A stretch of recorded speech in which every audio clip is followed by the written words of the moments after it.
Located just 30 kilometers from Lisbon, Phil and I took our day trip to visit the towns of Sintra and Cascais.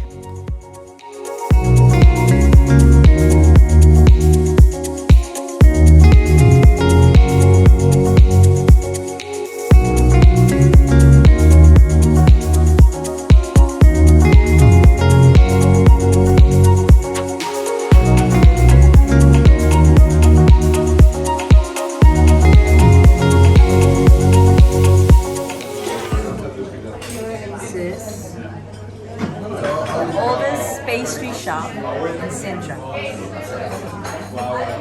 And the strongest coffee as well. It's pretty hard, huh? Wow. That's strong.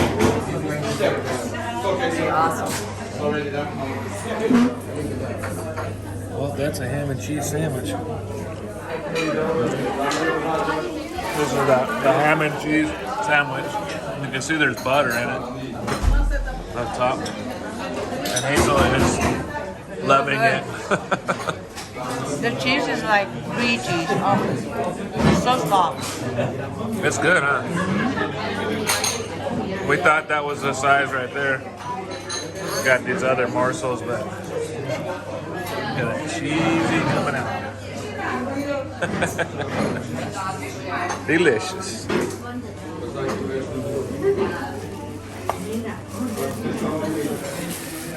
And we even got takeaways. That a lot. That ham and cheese sandwich was awesome. And all of that was $8.90. That's pretty awesome. Yep. The historic center of the Villa de Sintra is famous for its 19th century Romanticist architecture, historic estates and villas, gardens, and royal palaces and castles, which resulted this town as a UNESCO World Heritage Site. Check it out! Beautiful Portugal. This is Sintra. Where's Phil? There's Phil.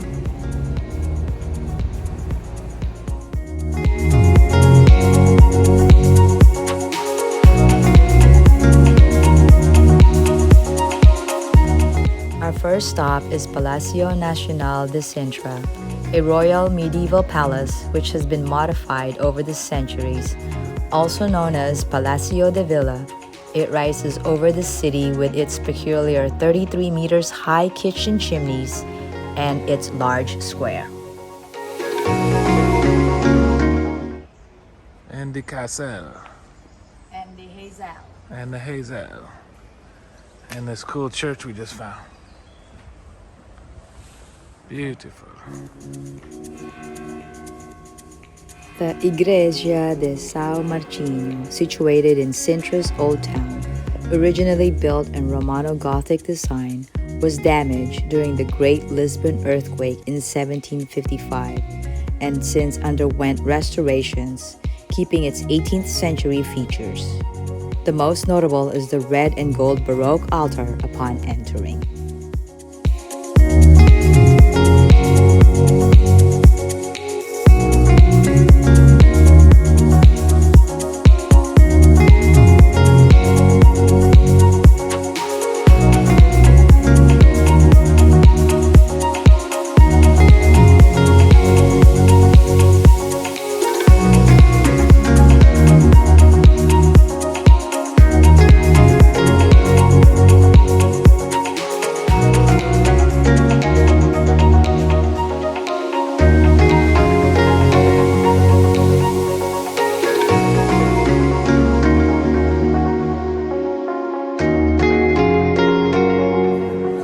How you doing, Phil?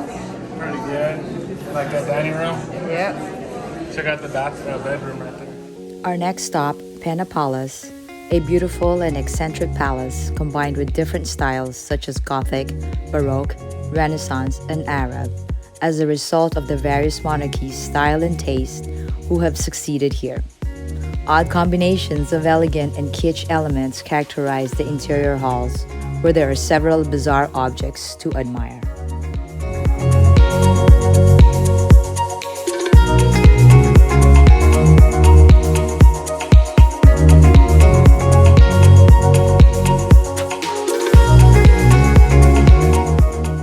first structure that was ever built on this location was this small chapel constructed during the Middle Ages after an apparition of the Virgin Mary.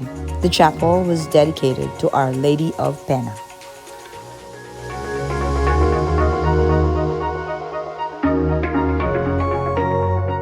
These colorful stained glass waltz windows were installed by Ferdinand II that dates back from 1840s, reveals artistic intentions but also the political legitimacy underlying the construction of the palace.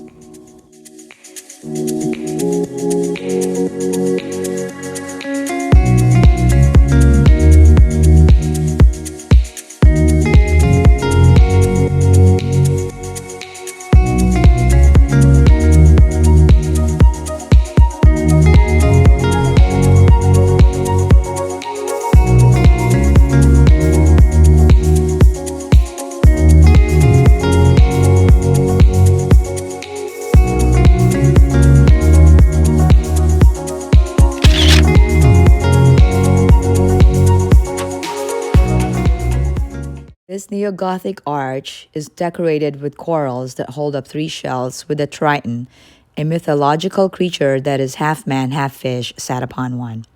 It shows the connection of Portuguese people to the ocean and the representation of the four classical elements: the shell on the bottom for water, the tree on the top for earth, the fire in his beard, and the air we breathe.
Cabo da Roca translates to Rock Cape, known as the most western point of continental Europe, where the land ends and the Atlantic Ocean begins.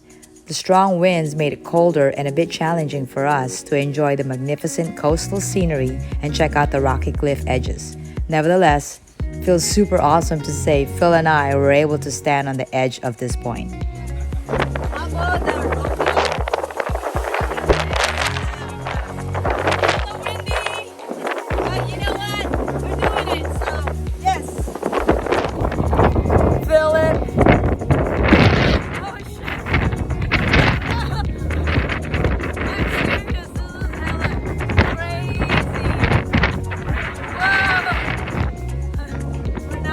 Cabo da Roca. Oh, I know where we're going next, but I don't want to lose my phone. So we're gonna have to like say bye. Please.